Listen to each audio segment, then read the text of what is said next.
রমজানের পরে এই শাওয়াল মাসে নবী সাল্লাল্লাহু আলাইহি ওয়াসাল্লাম 6টি রোজা রাখছেন, যেটারে শাওয়ালের 6 রোজা বলে।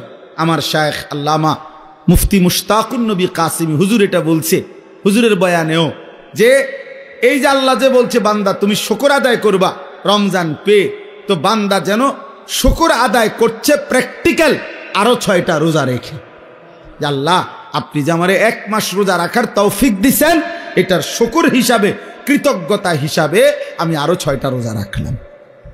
এই জন্য এই 6টা রোজা যদি কেউ পালন করে এই মাসে, তাহলে তার এই আমলটা হয় যে আল্লাহ যে বলছে আমি রমজান দ্বারা তোমার কাছ থেকে শুকর চাই, এই শুকর আদায় হয়।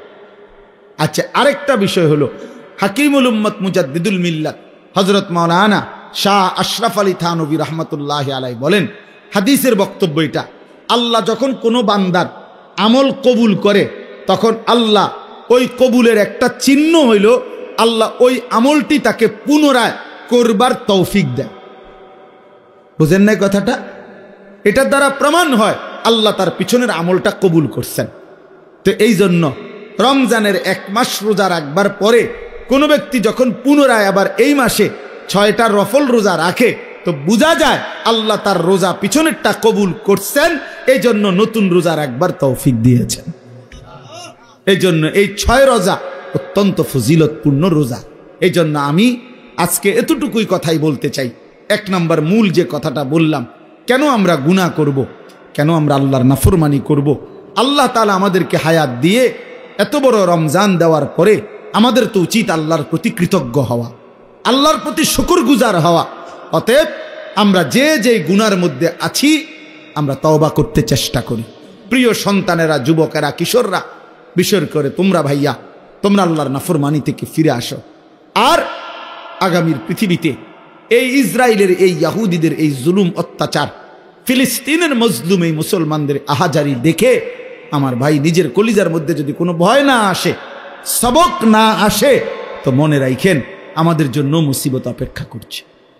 এই অব্যাহত গুনাহ, এই লাগাতার অশ্লীলতা, এই লাগাতার বেহায়াপনা একদিন আমাদের উপরেও বড়সড় মুসিবত আসবে, আমাদের উপরেও বড়সড় মুসিবত আসবে।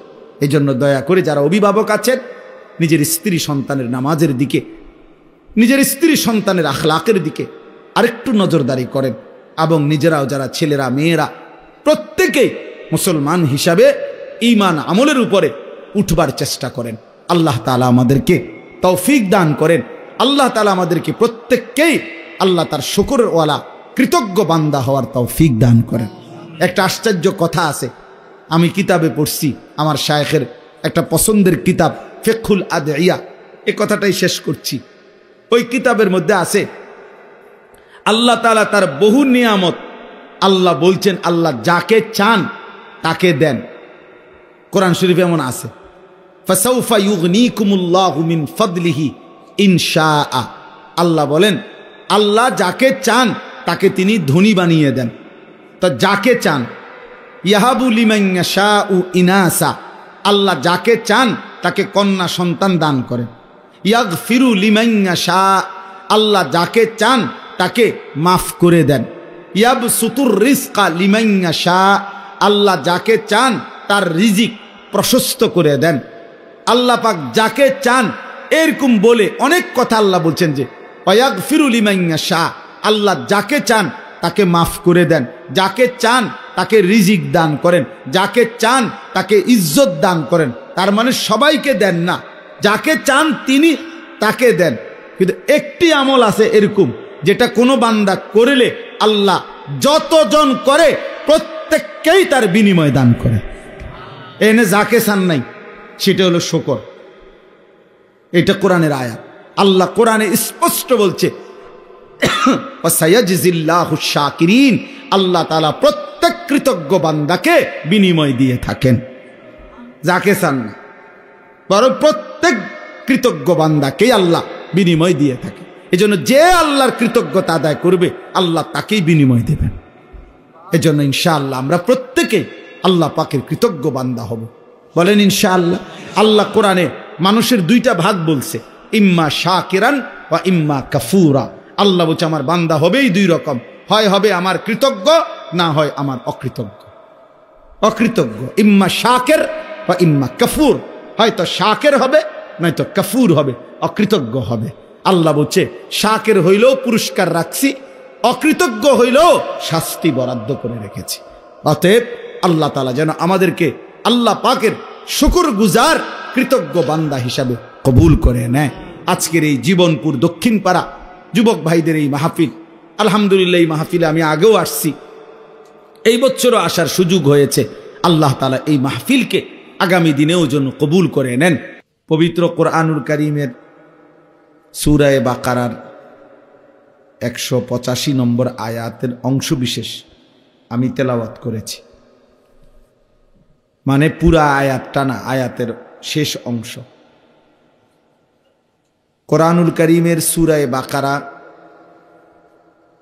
183 থেকে 187 নম্বর আয়াত, এই 5টি আয়াতের মধ্যে মহান আল্লাহ পাক রব্বুল আলামিন মাহে রমজান সম্পর্কিত বিস্তারিত আলোচনা করেছেন। রমজানের মাসাইল, রমজানের গুরুত্ব, এই সব কিছু বিষয় আল্লাহ পাক রব্বুল আলামিন এই 5টি আয়াতের মধ্যে বিস্তারিত বলেছেন।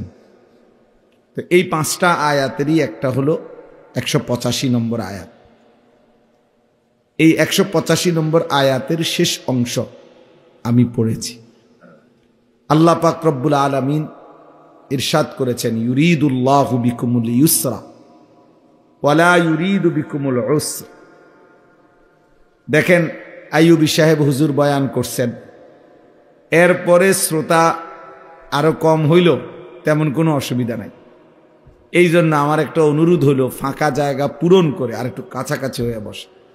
ছেলেরা বাপ তোমরা একটু কাছাকাছি হয়ে আসো, কম দেখা যাক, অসুবিধা নেই।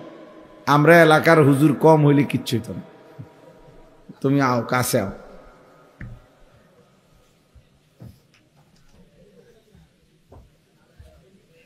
মাশাআল্লাহ, এই ফাঁকে 2-1 চলে যাওয়ারও সুযোগ আছে, কারণ টের পাওয়া যাবে না যে কে আগ গেল কে ভাগ্যে গেল। এই জন্য এটাও একটা বিশেষ সুযোগ হইল। আল্লাহ তাআলা যারা চলে যাচ্ছে তাদেরকেও বাড়ির সহি সালামতে পৌঁছার তৌফিক দান করে, ওনাদের জন্য আমরা দোয়া করা উচিত। তো বলতেছিলাম, আল্লাহ পাক রব্বুল আলামিন বলতেছেন, ইউরিদুল্লাহু বিকুমুল ইউসরা ওয়ালা ইউরিদু বিকুমুল উসরা। এই মাহে রমজান সম্পর্কে আল্লাহ তাআলা রমজানের বিধানগুলো বলার পরে আল্লাহ তাআলা বলছে, বান্দা আমি এই যে রমজান সম্পর্কিত তোমাদেরকে যে বিধানগুলো দিলাম, এই বিধানের ক্ষেত্রে, সাজাইবার ক্ষেত্রে, এই বিধানগুলো তোমাদেরকে দেওয়ার ক্ষেত্রে আমি আল্লাহ তাআলা সর্বাত্মকভাবে চেয়েছি তোমাদের জন্য সহজ হুকুম। ওয়ালা ইউরিদু বিকুমুল উসরা, আল্লাহ নিজেই বলতেছেন যে আল্লাহ পাক তোমাদের জন্য একটা বিধানও কঠিন করতে চান নাই, সহজ করেছেন। ইউরিদুল্লাহু বিকুমুল ইউসরা, আল্লাহ তোমাদের জন্য সহজটাই ইচ্ছা করেছেন। দিনের বেলা রোজা, রাত্রেবেলা তারাবি, সন্ধ্যাবেলা ইফতার, শেষ রাত্রে সাহারি, শেষ দশকে এতেকাফ, শেষ দশকের বেজর রাত্রিগুলো, সবে কদরের তালাশ। আল্লাহ পাক বলেন, এই যে আমি সাজাইলাম, প্রথম দশক রহমত, মাঝখানের দশক মাগফিরাত, শেষ দশক নাজাত, এই সব কিছুর মধ্যে আমি তোমাদের জন্য সহজ যেন হয়, আরামদায়ক হয়, সাধ্যের মধ্যে যেন হয়, এটা আমি আল্লাহ তাআলা পূর্ণভাবে খেয়াল রাখছি। ওয়ালা ইউরিদু বিকুমুল উসর, কোনোভাবেই আমি আল্লাহ তাআলা কঠিন ইচ্ছে করি নাই যে একটা শক্ত বিধান দিলাম, না, এমন কিছু না। এটা একটা গুরুত্বপূর্ণ কথা। আল্লাহ পাক রব্বুল আলামিন একজন ইমানদারের উপরে, মুসলমানের উপরে, মানুষের উপরে আল্লাহর যে বিধানগুলো দিছেন, এর প্রত্যেকটা বিধান শতভাগ আমাদের জন্য সহজ, এবং আমাদের শরীর স্বাস্থ্য, পরিবেশ পরিস্থিতি সর্ব অবস্থায় সামঞ্জস্যপূর্ণ। অসামঞ্জস্যপূর্ণ, অযৌক্তিক, অবাস্তব, অপ্রাসঙ্গিক এরকম একটি বিধান আল্লাহ তাআলা বান্দার উপরে দেন নাই। এই কথা ইয়াকিন রাখতে হবে। কোরআনুল কারীমের মধ্যে আছে, আল্লাহ তাআলা বলেন, মা জাআলা আলাইকুম ফিদ্দীন মিন হারাজ।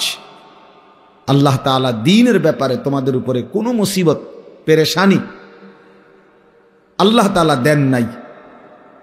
ওযু, নামাজ, রোজা, হজ, যাকাত, জিকির, তেলাওয়াত, দান, সাদাকা, যেটা যা করতে বলেছেন এবং যা ছাড়তে বলেছেন, চুরি, ডাকাতি, জেনা, ব্যভিচার, মদ, জুয়া, সুদ, ঘুষ, নাচ, গান, অসভ্যতা, বেহায়াপনা, অশ্লীলতা, এই সমস্ত নাফরমানি যা ছাড়তে বলেছেন এবং যা পালন করতে বলেছেন, এর কোনোটাই তোমাদের জন্য হারাজ, কষ্টকর, মুসিবত এমন নাই।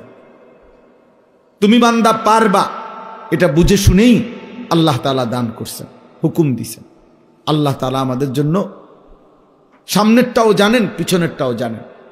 ইয়ালামু মা বাইনা আইদিহিম ওয়া মা খালফাহুম। আল্লাহ তাআলা বলেন, আমি সামনেও জানি, পিছনেও জানি। তাহলে আগামীর ইসরাফিলের ফু পর্যন্ত পৃথিবীতে শেষ সেকেন্ডটাও কি হবে সেটা আল্লাহ তাআলা জানেন। অতএব আল্লাহ তাআলা যেহেতু সব কিছুই পরিপূর্ণ জানেন, অতএব তিনি বান্দার উপরে তার সাধ্যের অতিরিক্ত কোনো কিছু চাপান নাই। এটাই যৌক্তিক কথা, এটাই সঠিক কথা, এটাই সঠিক কথা। আচ্ছা, কোরআনুল কারীমে আরো আছে, আল্লাহ তাআলা বলেন, ফিতরাতাল্লাহিল্লাতী ফাতারান নাসা আলাইহা। আল্লাহ তাআলা মানুষকে ফিতরাত দিয়েই সৃষ্টি করেছেন। ফিতরাত কি? ফিতরাত হইল আল্লাহ তাআলা সৃষ্টিগতভাবে প্রত্যেক মানুষের মধ্যেই আল্লাহকে মানার সমস্ত যোগ্যতা দিয়েই সৃষ্টি করেছে, সৃষ্টি করেছে। আমার কোমরটা ভাঙে না, বাঁকাই হয় না, আমার হাঁটু বাঁকা হয় না, অথচ আমারে বলল রুকু দিতে, অথচ আমারে বলল সেজদা দিতে, যে অথচ আমার কনুইও বাঁকা হয় না, হাঁটুও বাঁকা হয় না, কোমরও বাঁকা হয় না। যদি বিষয়টা এমন হইতো তাহলে জুলুম হইতো, যে আমারে বানাইলেন তাল গাছ, অথচ আমারে বললেন সেজদা দিতে, আমি সেজদা দেব কেমনে? আমার তো কনুইও ভাঙে না, কোমরও ভাঙে না, আমার তো হাঁটুও ভাঙে না। তাহলে এটা যদি বলতো যে এই, তখন এটা জুলুম হইতো, যে আল্লাহ আমি তো নিচের দিকে যাইতে পারি না, আমার শরীরের এই যোগ্যতাই নাই, তা আমারে কেন সেজদা দিতে বললেন? আল্লাহ পাক রব্বুল আলামিন এমন একটা বিধান, সবাই আমরা খেয়াল করলে ভালো, যে বাস্তব কথা এটা। নওজোয়ান ভাই, তোমরাও ভাবা উচিত, প্রত্যেকে ইনসাফের সাথে ভাবা উচিত, যে আল্লাহ তাআলা আমাদেরকে এমন একটা বিধান দেন নাই যেটা আমাদের শরীর স্বাস্থ্য, আমাদের পরিবেশ পরিস্থিতির সাথে অসামঞ্জস্যপূর্ণ, এমন কিছু নাই। যাকে আল্লাহ টাকা দেন নাই, তো তাকে তো যাকাত দিতে বলেন নাই। যাকে আল্লাহ সম্পদ দেন নাই, তাকে তো আল্লাহ হজ করতে বলেন নাই। তাইলে এমন কোন বিষয় আছে যেটা আমার শরীর স্বাস্থ্যের সাথে মানানসই না, আমার পরিবেশ পরিস্থিতির সাথে মানানসই না, অথচ আল্লাহ আমাকে করতে বলছেন? এরকম জুলুম আল্লাহ করেন না। ইন্নাল্লাহা লা ইয়াজলিমু মিসকালা যাররা, নিশ্চয়ই আল্লাহ তাআলা এক বিন্দু জুলুম করেন না। তাহলে আমরা এটা প্রথম, যদি আমরা এটা কলিজার মধ্যে থাকতো, আমাদের বিবেকে দিলের মধ্যে যদি এটা থাকে যে আল্লাহর হুকুম পালন করা আমার জন্য সম্ভব, আমারে এই যোগ্যতা দিয়েই আল্লাহ বানাইছে, তাহলে আমরা আমলগুলো করতে পারতাম। কিন্তু আমরা প্রথম থেকেই কিছু আমলের ব্যাপারে, কিছু বিষয়ে আমরা নিজের থেকেই সিদ্ধান্ত নিয়ে নেই যে এখন আর এটা সম্ভব না, এখন আর হালাল ব্যবসা, হালাল উপার্জন আর সম্ভব না, এখন আর ছেলে ফেলেরে পুরা ইমান আমলের উপরে নিয়ন্ত্রণে রাখা সম্ভব না। অনেক মা বাবা কলিজার ভিতরে এটা বুঝে নিছে যে আর হইতো না, আর হবে না, আর হবে না। 200 বার বলছি, 400 বার বলছি, 2 বছর বুঝাইছি, হুজুর আর হইতো না, হে সিদ্ধান্ত দিয়ে দিছে। অথচ এই সিদ্ধান্ত দেওয়ার অধিকার আপনাকে কে দিল? এই ফয়সালা করার অধিকার কে দিল? সুদ ছাড়া এখন আর ব্যবসা করা, উপার্জন করা সম্ভব না, এই কথা আপনি যদি বলেন, এই কথা যদি বুঝায় শুনে কেউ বলে, তো সে বেঈমান, সে কাফের বেটা, বেঈমান বেটা, তুমি বেঈমান। কারণ তাইলে তো অবস্থা হবে এই যে আল্লাহ আমাকে এমন একটা জিনিস নিষেধ করেছেন যেটার থেকে মুক্ত থাকা এখন আর সম্ভব না, একটি অসম্ভব বিষয় আমার জন্য আল্লাহ তাআলা বিধান দিলেন। তাইলে এটা আল্লাহ তাআলার উপরে এই কথা জুলুম যে আল্লাহ আমার উপরে অন্যায় একটা বিষয় চাপায় দিলেন, নাউজুবিল্লাহ। তা আল্লাহর ব্যাপারে এমন ধারণা করা, এটা ঈমান আছে এই ব্যক্তির? তাইলে অনেক মানুষ আমাদের সমাজে আমরা এটা মনে করি। 16 বছরের একটা ছেলে যাচ্ছে তাই, যা ইচ্ছা তাই করতেছে, মা বাবা বলতেছে না হুজুর আর হইতো না, হেরে দিয়ে আর হবে না। আশ্চর্য কথা, কি হবে না হেরে দিয়ে? মানে নামাজ রোজা হবে না, কিন্তু উনি অথচ এই নাফরমানের জন্যই তার জন্য ঘর করা, বাড়ি করা, তার জন্য জমি কিনা, তারে বিদেশ পাঠানোর চেষ্টা করা, তার লাইগা 12 লক্ষ টাকা কিস্তিতে নেয়, সুদে নেয়, যেমনে পারে বিদেশের টাকা ব্যবস্থা করা। এই নাফরমানের জন্য উনি সব করতেছে, এগুলো সব হবে হেতেরে দিয়া, শুধু আর নামাজ হইতো না। উনি এটা ফয়সালা দিয়ে, উনি এটা বুঝে নিছে যে হুজুর কামাই রোজগারি হইব তারে দিয়া, কিন্তু নামাজ আর হইতো না তারে দিয়া।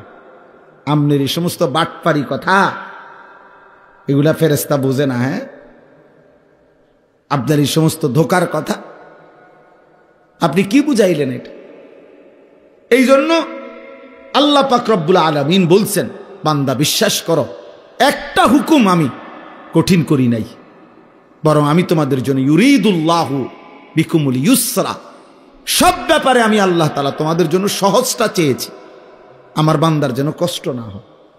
কতভাবে আমি আমার বান্দাকে দিতে চেয়েছি, আমি আমার বান্দাকে মোটেই জাহান্নাম দিতে চাই নাই। এক বিন্দু আমার একটা বান্দা জাহান্নাম দিতে চাই না। ওসিআত রাহমাতি কুল্লা শাই, আমার রহমত সব কিছুর উপরে বেষ্টন করে আছে। আমরা কোরআনুল কারীমে পড়ছি, নাব্বি ইবাদি আন্নী আনাল গফুরুর রহিম ওয়া আন্না আযাবি হুয়াল আযাবুল আলীম। এই কথাটা মনোযোগ দিয়ে শুনেন, আল্লাহ তাআলার দয়াটা তাইলে বুঝবেন।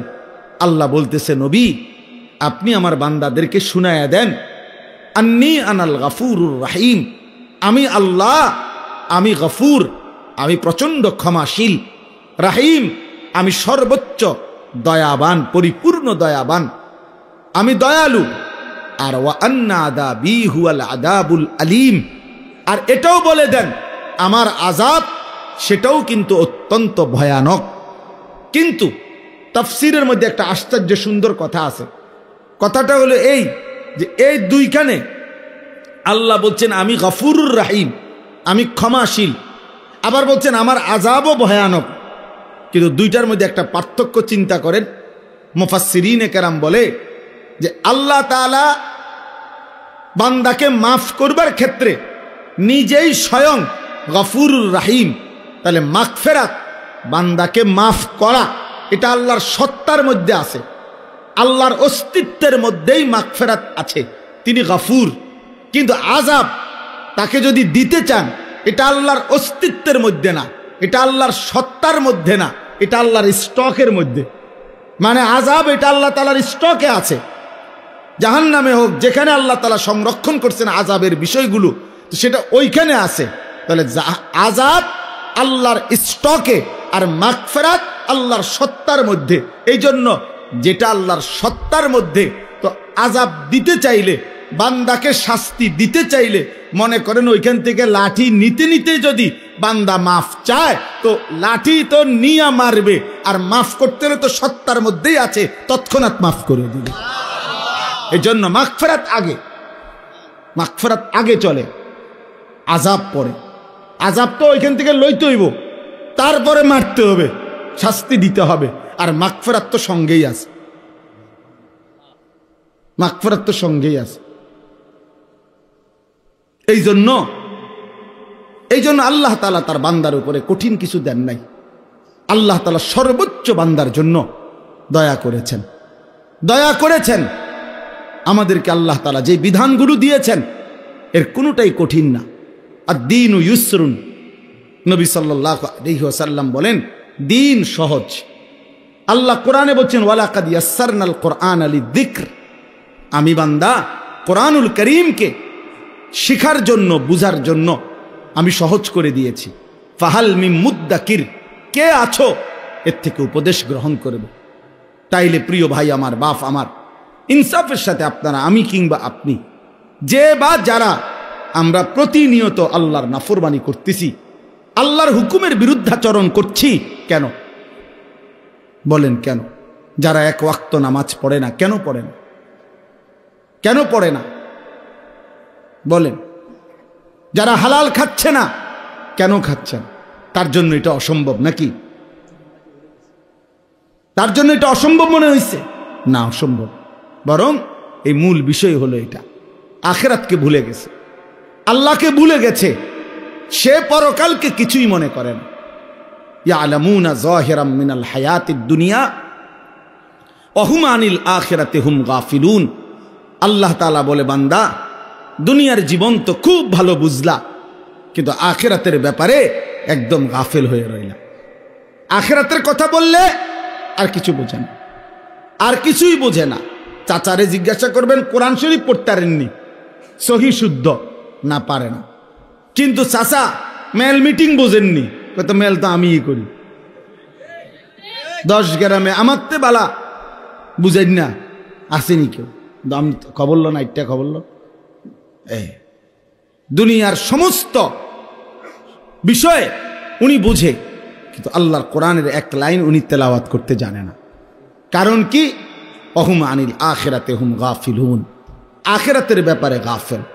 ছেলেটার সব বোঝে, ছেলেটার জামা লাগবে, কাপড় লাগবে, ছেলেটার চাকরি লাগবে, ছেলেটার একটা ঘর লাগবে, ছেলেটার জন্য বিদেশে যাওয়া লাগবে, ছেলেটার রোজগার লাগবে, সব কিছু বোঝে, কিন্তু ছেলেটার যে নামাজ পড়ানো দরকার এটা উনি বুঝে।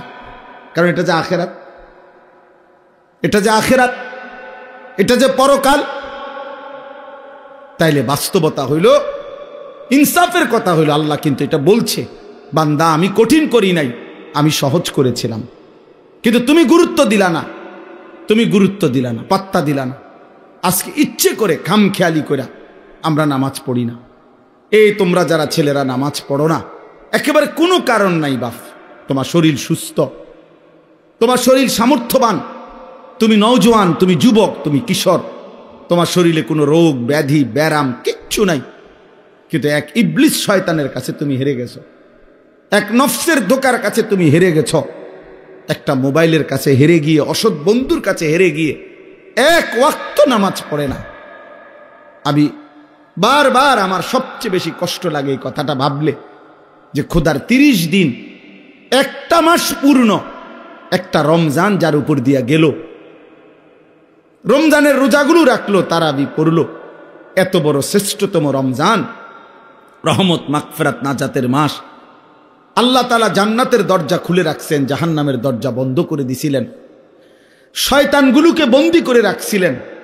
এত কিছু দিয়ে একটা মাস পূর্ণ যে বান্দাকে আল্লাহ তাআলা আদর করলেন, রহমত মাগফিরাত দিলেন, যেদিন আল্লাহ তাআলা রমজান শেষ করলেন, ঈদের চাঁদ উঠাইলেন, ঠিক ওই দিনে মাত্র একটা মাস পরে আল্লাহর এত দয়া মায়া, এত রহমত মাগফিরাতের পরে মাত্র আজকে আল্লাহ ঈদের চাঁদ উঠাইলেন। এই ঈদের দিন একদিনও যায় নাই এই নাফরমান, এই অসভ্য আবার আগের মতো আল্লাহর নাফরমানি করে দিল। তার চাইতে বড় নির্লজ্জ, অসভ্য, বেহায়া আর কে হইতে পারে? এর চাইতে বড় গাদ্দার আর কে হতে পারে? চিন্তা করে দেখে।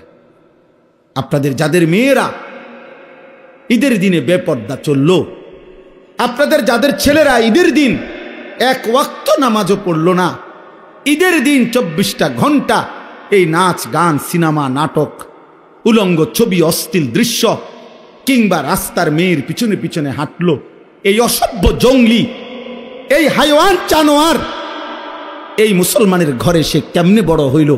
এত বড় রমজানকে সে কি কদর করল বলেন? রমজান তাকে কি দিল? তাইলে এই নাফরমান কিসের রোজা রাখলো? এই নাফরমান কিসের তারাবি করলো? আহা, একটা মাস ওষুধ খাওয়ার পরে এটা বুঝি আজকে বন্ধ করে, এটা বুঝি একদিনও চলবে না ওষুধের মেয়াদ, ওষুধের টেম্পার একদিনও যাবে না। আফসোসের বিষয়, বহুতই আফসোসের বিষয়। হায় হায় হায়, কি পরিমাণ গাদ্দার, কি পরিমাণ অহংকারী, সীমা লঙ্ঘনকারী, নাফরমান। যে আল্লাহ তাআলা বলল, বান্দা আমি একটা মাস তোরে রহমত দিলাম, মাগফিরাত দিলাম, নাজাত দিলাম, সবে কদরের মতো শ্রেষ্ঠতম রাত্রি দিলাম, ইতিকাফ দিলাম, ইফতার, তারাবি, সাহারি সবকিছুতে নেকি দিছি।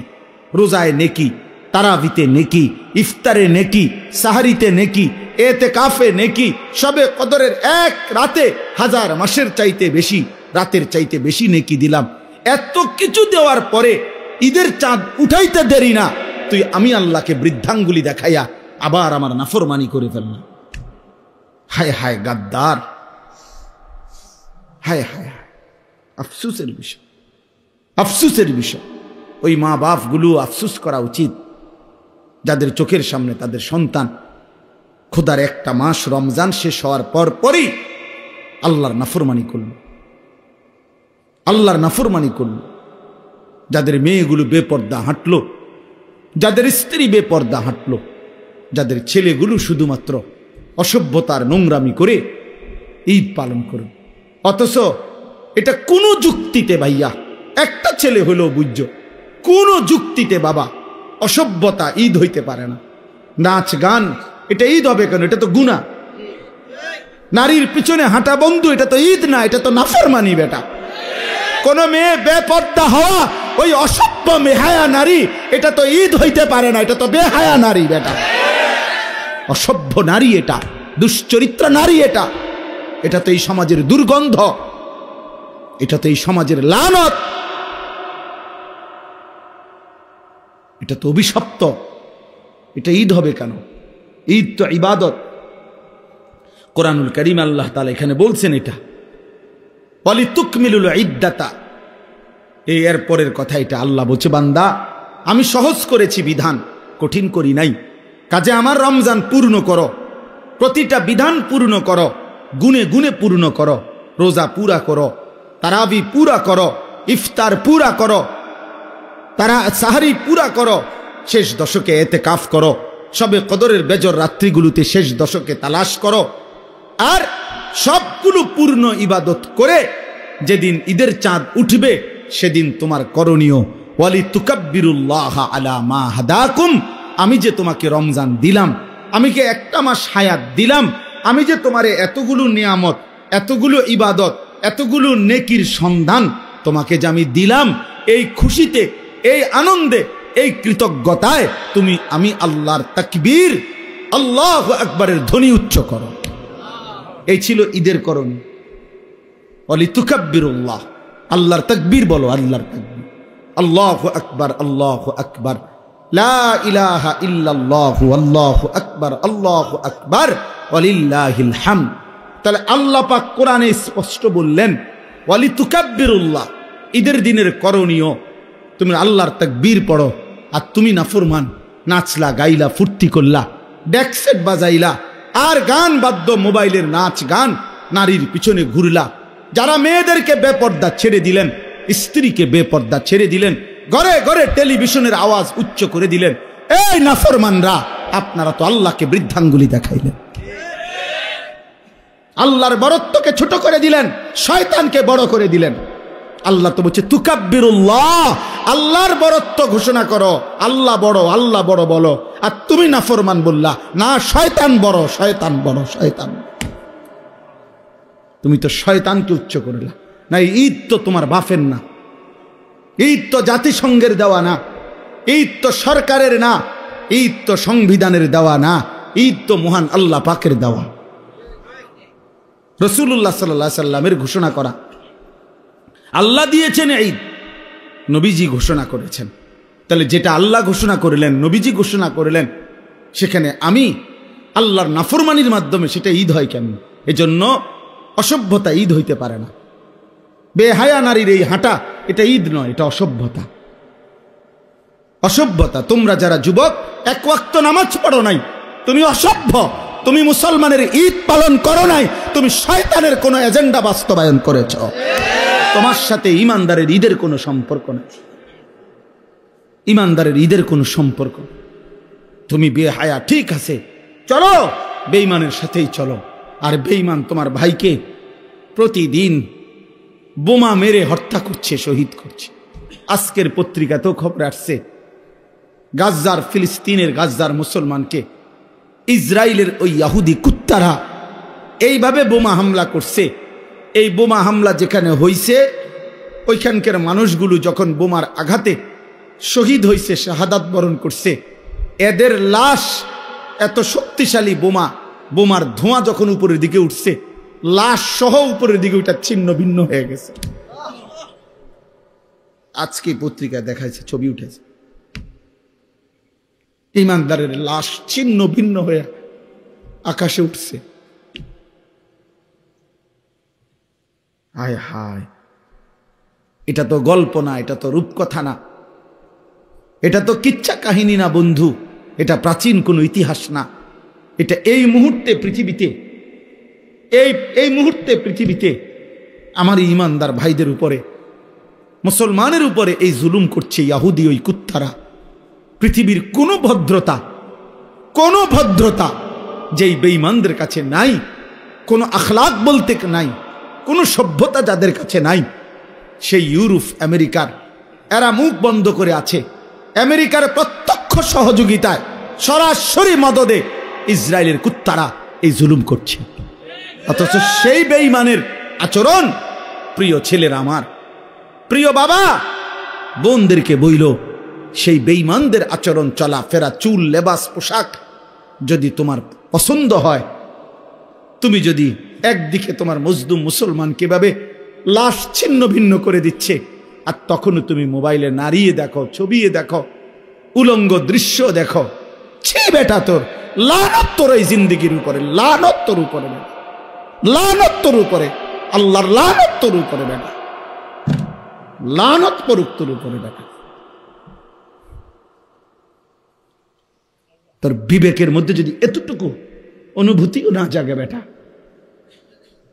তোমরা শোনো নাই কেউ, কেমনে পারো তোমরা নামাজ ছাড়া থাকতে? কেমনে সম্ভব?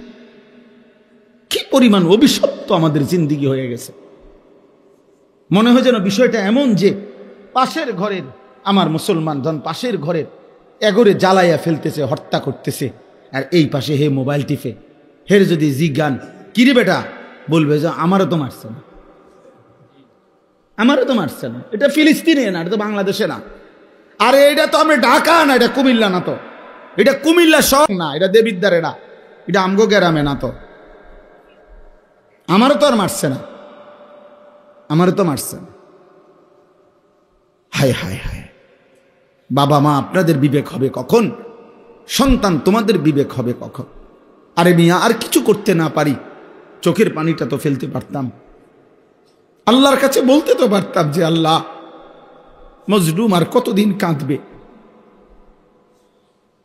ইমানদারের রক্ত আর কতটা ঝরবে, আমার মায়ের লাশ আর কতটা ছিন্ন হবে, আমার বোনের লাশ আর কতটা ছিন্ন ভিন্ন হয়ে যাবে।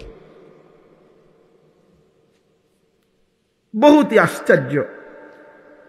ঈদ পালন করে আমার দেশের, তাকায় তাকায় আমরা দেখি, আমি তো ঢাকার থেকে আসছিলাম ঈদের দিন, ঢাকা মোহাম্মদপুর আমি ঈদের নামাজ পড়াইছি, এই আসার পথে দেখছি হায়, ঈদ পালন করছে নতুন করে, আবার নতুন করে, আবারও গান, বাদ্য, ঢোল, তবলা, একেবারে পহেলা বৈশাখের মঙ্গল শোভাযাত্রার মতো সম্পূর্ণ মুশরিকের সংস্কৃতিকে ইসলামের এই পবিত্র ঈদের মধ্যে চালায়া দেওয়ার নতুন ষড়যন্ত্র আবার এবার শুরু করা হয়েছে।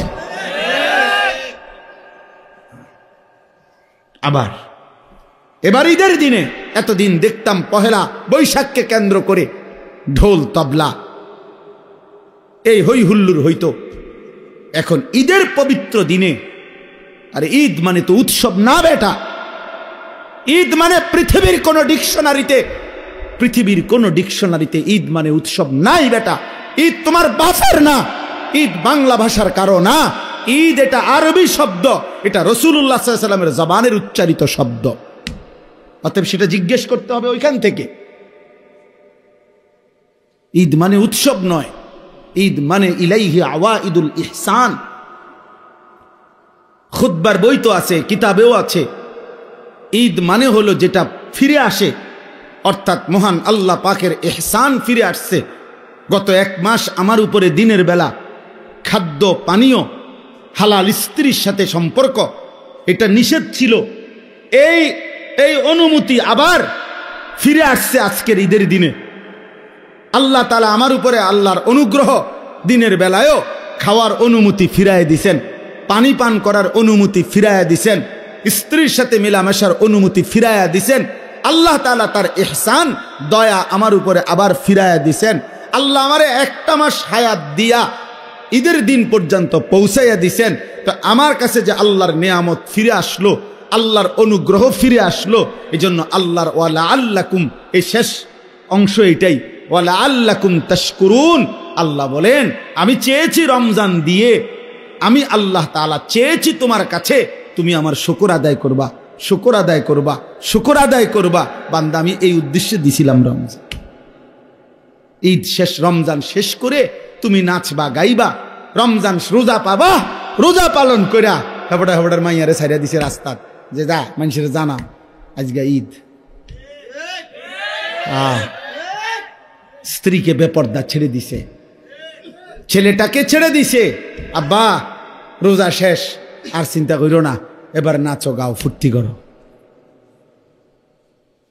অথচ আল্লাহ বলছেন ওয়ালা আল্লাকুম তাশকুরুন, আমি চেয়েছি তুমি আমার শুকর আদায় করবা, আমার শুকর আদায় করবা বান্দা, শুকর আদায় করবা, শুকর আদায় করবা যে আল্লাহ আপনি আমারে 1টা মাস হায়াত দিছেন।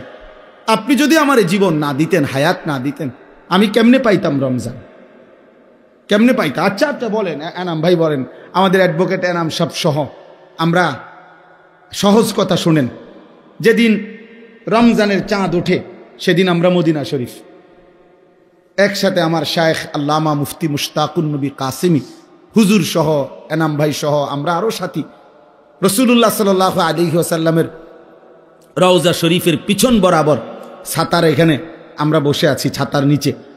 এই সময়ে মাগরিবের ওয়াক্ত হয়েছে। এই যেদিন রমজান শুরু হয়, তো সন্ধ্যার সময় মাগরিবের ওয়াক্তে ইমাম সাহেব একটু পরে নামাজে দাঁড়াইছে। দাঁড়ানোর পরে প্রথম রাকাতেই মাগরিবের উনি সূরা তেলাওয়াত করছে, ইয়া আইয়ুহাল্লাযীনা আমানু কুতিবা আলাইকুমুস সিয়াম কামা কুতিবা আলাল্লাযীনা মিন ক্বাবলিকুম লাআল্লাকুম তাত্তাকুন। এই 5 আয়াত যেখানে রমজানের আলোচনা একটানা পড়ে ফেলছে। তো আমি সালাম ফিরাইছি, আর এই সাথে কে জানি আমার সাথে ছিল, আমি বললাম যে চাঁদ উঠছে। কেমনে বুঝছেন হুজুর? আমি এই যে তেলাওয়াত দেখেই বুঝছি চাঁদ উঠছে, কারণ চাঁদ উঠছে দেখে উনি রোজার আয়াত পড়ছে। আচ্ছা, কথা উদ্দেশ্য যে কথাটা বলা, মক্কা মদিনায় প্রত্যেক ওয়াক্তেই জানাজা হয়। তো এই মাগরিবের নামাজের পরে যেদিন চাঁদ উঠল মদিনায়, সেই দিন তো মাগরিবের পরে জানাজার এলান হয়েছে, মানে মুয়াজ্জিন বলছে জানাজার কথা। তো এইটা যখন বলছে আমার শায়েখ আল্লামা মুফতি মুশতাকুন নবী কাসিমি, এ হুজুর, তখন আমি পাশে বসা, হাত ধরে আমার একবারে কাঁদো কাঁদো সুরে হুজুর বলতেছে, মাওলানা ভেবে দেখেন, এই এখন যে মানুষগুলোর জানাজা হবে, এই মানুষগুলো গত 2 মাস যাবত আল্লাহর কাছে রমজানের আশা করে দোয়া করছিল, এরা সবাই দোয়াও করছিল, আজ তো চাঁদ উঠল, কিন্তু এরা তো কবরে চলে যাচ্ছে, এরা তো রমজান পেল না, এরা তো রমজান পায় নাই, চাঁদ তো উঠছে, চাঁদ তো উঠছে।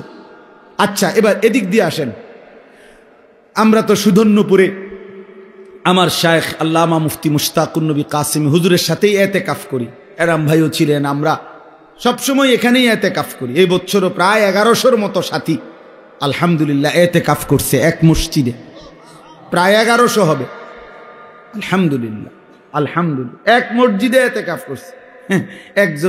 একজন পায় না বলে মসজিদওয়ালারা, আর আমরা জায়গা দিতে পারি না, কত মানুষ যে ফেরত দিছি জায়গার অভাবে।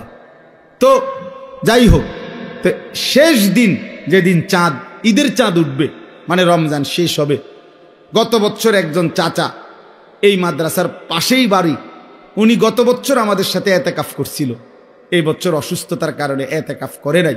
এই শেষ যেদিন চাঁদ উঠবে ওই দিন আসরের নামাজের পরে ওই চাচা ইন্তেকাল করছে। তাহলে এই চাচাটাও রমজানের শেষ হয়তো 1 ঘন্টা 2 ঘন্টা উনি তো পায় না। তাহলে ওই সময় চাঁদ উঠছে, সেদিনও অনেকে পায় নাই, শেষ মিনিটেও অনেকে ইন্তেকাল করছে। এবার আমরা সবাই বলেন, এই এখানে যারা আমরা বসে আছি ভাইয়া বাবা, ইনসাফের সাথে ভেবে দেখেন, এই পুরা রমজান মাসে প্রতিদিন আল্লাহর বান্দা ইমানদার মুসলমান মৃত্যুবরণ করেছে কিনা? তাহলে সেই মানুষগুলোর মাঝখান দিয়া আমারে আপনারে আল্লাহ তাআলা পুরা মাস হায়াত দিলেন, রহমতও পাওয়াইলেন, মাগফিরাতও দেখাইলেন, নাজাতের অংশও আমারে হায়াত দিলেন, এতেকাফও করতে দিলেন, শবে কদরের বেজর রাত্রিগুলো আমারে নসিব করাইলেন। এত কিছু দিয়ে আমার কাছ থেকে আল্লাহ তাআলা কোনো কৃতজ্ঞতা পাবে না? তো আল্লাহ তো এটাই বলছে, লাআল্লাকুম তাশকুরুন, বান্দা আমি চেয়েছি তুমি আমার কৃতজ্ঞতা আদায় করো। তোমার ভিতরে এই বিবেক আসবে যে হায় মাওলা, আপনি আমারে হায়াত দিয়েছেন বলেই তো আমি রমজান পেয়েছি, আপনি আমারে বাঁচায় রাখছেন বলেই তো আমি রহমত মাগফিরাত নাজাত পেলাম, আপনি আমারে হায়াত দিছেন বলেই তো আমি এতেকাফ করার সুযোগ পাইলাম। আমাদের এই যে নূর আলম ভাই গেছে গা, নুরুল আলম ভাই এখানে ছিল এতক্ষণ। নূর আলম ভাইয়ের ছোট ভাই কাউসার, কাউসারের শ্বশুর কোম্পানিগঞ্জ মোরগ বাজার মসজিদে এতেকাফে বসছে। 4র্থ দিন এতেকাফের, উনি শরীরের মধ্যে অসুস্থতা ব্যথা অনুভব করতেছে, হাসপাতালে নিছে, ইন্তেকাল করছে। কি নাকি কোন দিন? 4র্থ দিন না সেলিম ভাই? 4র্থ দিন হবে, 3য় বা 4র্থ দিন এতেকাফে ঢুকছে বেটা। এতেকাফ অবস্থায় হসপিটালে নিছে, তা আর মসজিদে ফিরে আসে নাই, কবরে ফিরে গেছে, কবরেই চলে গেছে। তাইলে আমার বন্ধু, আল্লাহ পাক রব্বুল আলামিন আমাদেরকে হায়াত দিছেন, আল্লাহ পুরাটা মাস বাঁচার তৌফিক দিছেন আমাদেরকে। বিনিময়ে যে আল্লাহ এত বড় দয়া করলেন, ওই আল্লাহকে ঈদের দিন মানে রমজান শেষ হইবার পর প্রথম দিনে এভাবে বৃদ্ধাঙ্গুলি দেখানো, আমার এটাই কথা শেষ আজকে। এটা কেমন ইনসাফ? আমার মাথায় ধরে না, আমি বুঝি না বাপ, আমি বুঝি না। এই জন্য বাপ, তোমরা যারা এই কয়জন ছেলে পেলে আসো, তুমগরে কমপক্ষে বলি ভাইয়া, এত বড় নাফরমান কেমনে হইলা? ঈদের দিনে যাদের কপালে একটা সেজদা জুটলো না, ঈদের দিনেও যাদের কপালে আল্লাহর একটা গোলামি জুটলো না, আহা! তোমরা 16 বছর 18 বছরের ছেলেটা রোজা তো রাখছিল, তাহলে তোমার রোজা তোমার উপরে কি প্রভাব ফেললো? তোমার তারাবি তোমার উপরে কি প্রভাব ফেললো? কি প্রভাব ফেললো? এই জন্য ইনসাফের সাথে এইটাই আজকের বক্তব্য। আল্লাহ তাআলা বলছেন এটা, ওয়ালিতুকাব্বিরুল্লাহ আলা মা হাদাকুম, রমজান পরবর্তী ঈদের দিন আমার তাকবীর বলো, আর ওয়ালাআল্লাকুম তাশকুরুন, পুরাটা জিন্দেগি আমার শুকর আদায় করতে থাকো, কারণ আমি তোমাকে দয়া করেছি, আমি তোমাকে রহম করেছি, আমি তোমাকে ইহসান করেছি। এজন্য কৃতজ্ঞতা, কৃতজ্ঞতা, আল্লাহর প্রতি কৃতজ্ঞ হওয়া, এটা রমজানের শিক্ষা। রমজানের কি শিক্ষা?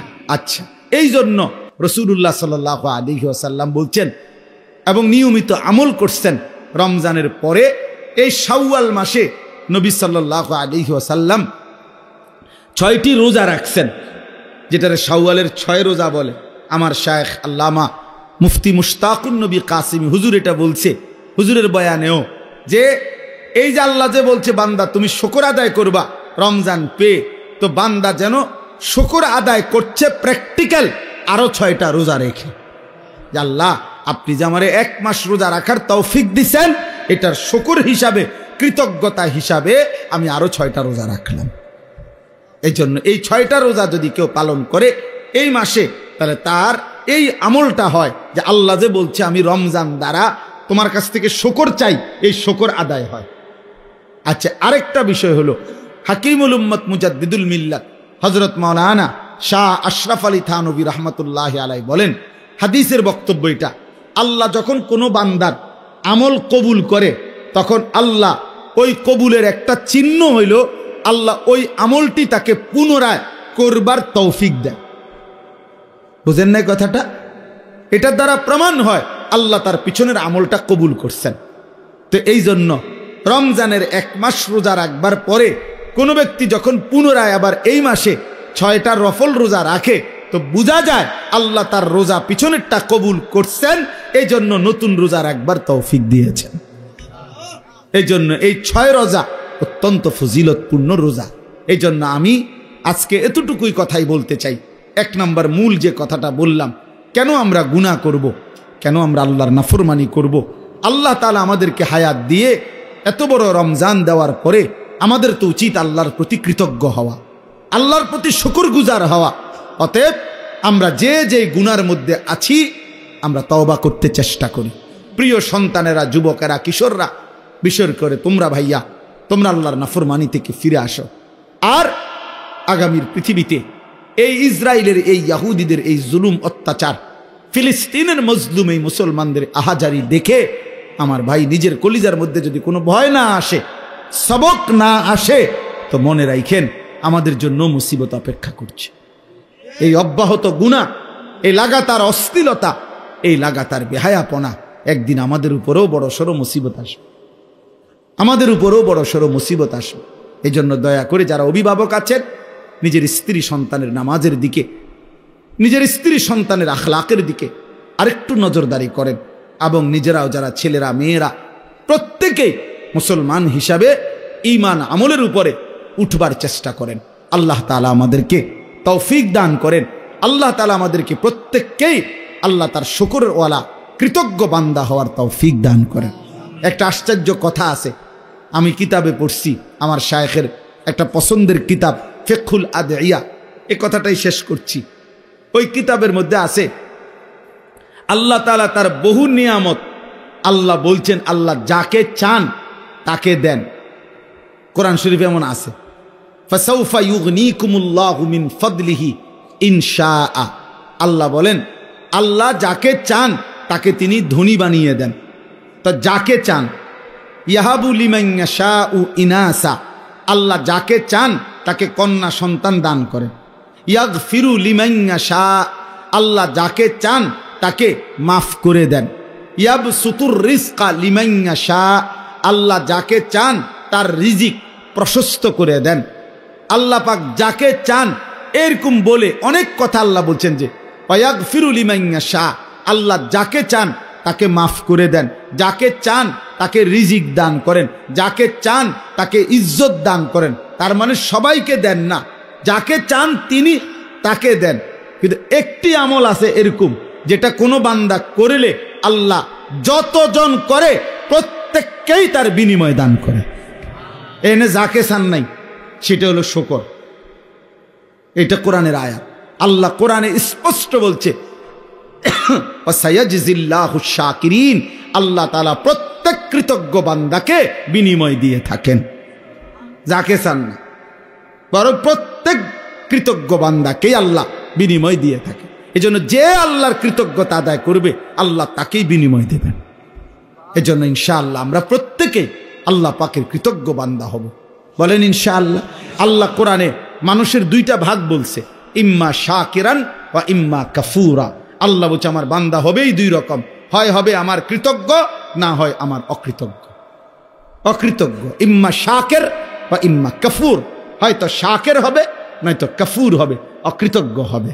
আল্লাহ বলছে শাকির হইলেও পুরস্কার রাখছি, অকৃতজ্ঞ হইলেও শাস্তি বরাদ্দ করে রেখেছি।